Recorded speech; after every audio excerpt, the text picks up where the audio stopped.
100% is a fact that he called us. Just think of the logic, just real quick. Just think of the logic of us coming up with the bright idea to call him out of the blue and try to pluck his head trainer knowing there's going to be a rematch.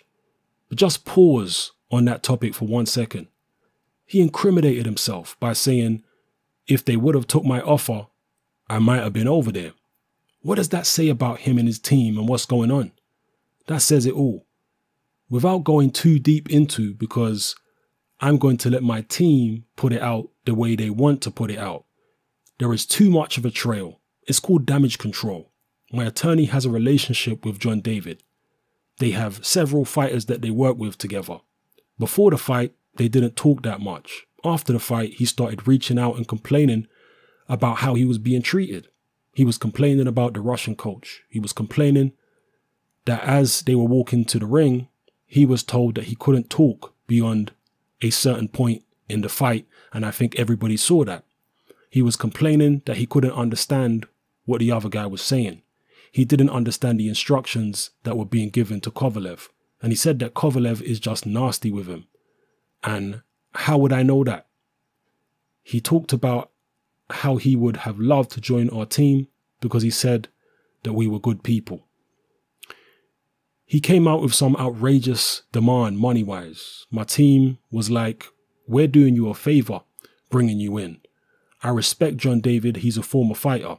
The only problem with him, once I digested it, and it don't take a rocket scientist to figure it out, but if you're doing this to your top man, I can't trust you in the gym. And that's basically the conclusion that me and Virgil came to in 2 minutes. I respect John David Jackson as a trainer, but I have the best trainer in the world. No disrespect to John David, but this is not the first time that we've fought John David. That was the second time we fought John David. And John David has done nothing from my perspective where I would want to ditch my trainer or add to my trainer. My trainer is enough. There is no reason for us to reach out to the other side. The problem is he got in too far. He got in too deep. And even during the deliberating process, he gave up way too much information about what had been going on, what was going on in their camp, what he was disgruntled. I'm a straight shooter. That's a fact. That happened, and how they handle it on their side has nothing to do with me. Those are the words of Andre Ward talking about the situation with John David Jackson, the trainer of Sergey Kovalev, allegedly reaching out to Team Ward, trying to jump ship. John David Jackson has since been interviewed about this whole situation, and he claims that it was Team Ward that reached out to him. So nobody wants to admit what's going on. I can't tell you one way or another who's telling the truth. I suspect that what Ward and his team are saying is accurate. I got no way of proving that, but I just suspect that because I have kind of felt those sort of vibes from John David Jackson long before the Andre Ward fight and the Andre Ward saga. I felt this kind of tension between Sergey Kovalev and John David Jackson. If you remember going into the Isaac Chilemba fight, Jackson was questioned about how little time what little time he had to spend with Sergey Kovalev. People were saying he only had 2 weeks with Kovalev and the rest was Kovalev doing his own thing or working with some other coach. So I've had that vibe from John David Jackson for a while that he's not 100% happy with Kovalev. So I wouldn't be surprised if he did actually try reach out to Team Ward and jump ship. I mean, neither one of them are going to admit guilt because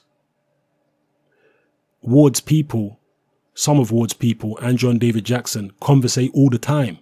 Not about Ward and Kovalev necessarily, but Ward's people manage some other fighters who John David Jackson trains, like Bryant Jennings, for example. So they talk all the time. They don't necessarily talk about this particular situation all the time, but they talk all the time about other stuff. So, you know, given that, it's going to be difficult to find out who actually reached out to who first about this particular topic. But I suspect that what Team Ward is saying is probably accurate.